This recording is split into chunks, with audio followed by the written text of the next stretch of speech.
നമുക്കിന്നൊരു ആവോലി റെസിപ്പി ആയാലോ.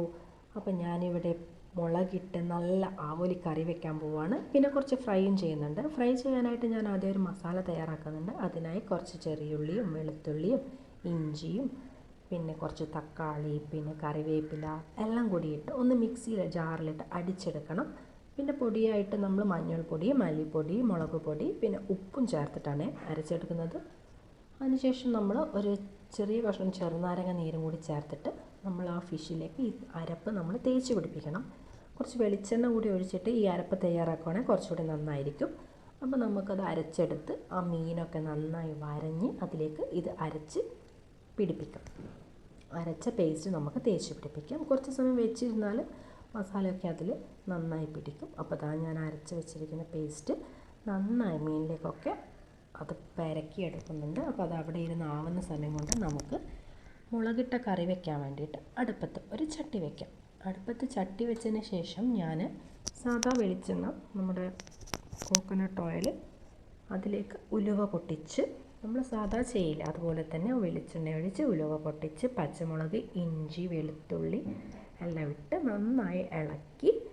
പിന്നെ ഞാനിവിടെ ഒരു ചെറിയ കഷ്ണം വലിയുള്ളി എടുത്തിട്ടുണ്ട്. ചെറിയ കഷ്ണം വലിയുള്ളിയും കൂടി ഇട്ട് ഉപ്പും ഇട്ട് കുറച്ച് തക്കാളിയും ഒരു 1.5 കഷ്ണം തക്കാളി എടുത്തിട്ടുണ്ട്. കാരണം എനിക്കിതൊരു പേസ്റ്റ് പോലെ കിട്ടേണ്ടിയിട്ടാണ്. അപ്പോൾ അത് അരയ്ക്കാൻ വേണ്ടിയിട്ടാണ് ഞാൻ കുറച്ച് കൂടുതൽ എടുത്തിട്ടുള്ളത്. അപ്പോൾ അത് അവിടെ കിടന്നാവുന്ന സമയം കൊണ്ട് നമുക്ക് ഫിഷ് ഫ്രൈ ചെയ്തെടുക്കാം. അപ്പോൾ അതിനായി ഞാനൊരു പാന് വെച്ചിട്ട് അതിലേക്ക് ഓയിൽ ഒഴിച്ച് ഞാൻ നേരത്തെ പെരക്കി വെച്ചിരിക്കുന്ന മീനൊക്കെ ഇതുപോലെ അടുക്കി പറക്കി വെച്ച് കൊടുക്കുകയാണ്. അതിന് മുകളിൽ കുറച്ച് കറിവേപ്പില കൂടി ഇട്ട് കൊടുത്താൽ നല്ല ടേസ്റ്റ് ആയിരിക്കും. പക്ഷേ എൻ്റെ കയ്യിൽ കറിവേപ്പില ഇല്ലാത്തതുകൊണ്ട് ഞാനത് ഇടുന്നില്ല. അപ്പോൾ ഫിഷ് അവിടുന്ന് ഫ്രൈ ആവുന്ന സമയം കൊണ്ട് നമുക്ക് കറിയിലേക്ക് വരാം. കറിയിൽ നമുക്ക് തക്കാളി ഇട്ടതിന് ശേഷം നമ്മൾ അതിലേക്ക് പൊടികൾ ചേർത്ത് കൊടുക്കണം. മഞ്ഞൾപ്പൊടിയും മല്ലിപ്പൊടിയും മുളക് പൊടി എന്നിങ്ങനെ ചേർത്ത് നന്നായി മിക്സ് ചെയ്യും. ഞാൻ കുറച്ച് അതിൽ നിന്ന് മാറ്റിയിട്ട് മിക്സിയുടെ ജാറിലേക്ക് ഇട്ട് കൊടുക്കുന്നുണ്ട്.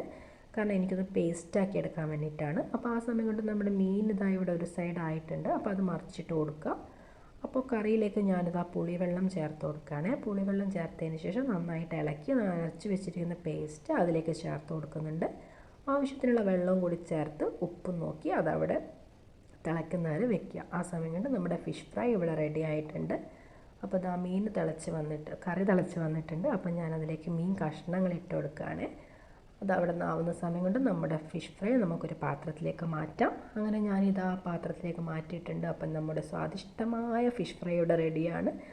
അത് ആ സമയം കൊണ്ട് ഞാൻ കറിയും പാത്രത്തിലേക്ക് മാറ്റിയിട്ടുണ്ട്. എല്ലാവരും ട്രൈ ചെയ്ത് നോക്കണം. അടിപൊളി ഐറ്റമാണ്. അപ്പോൾ വേറൊരു വീഡിയോ ഞാൻ വീണ്ടും വരാം. അതുവരെ ബൈ.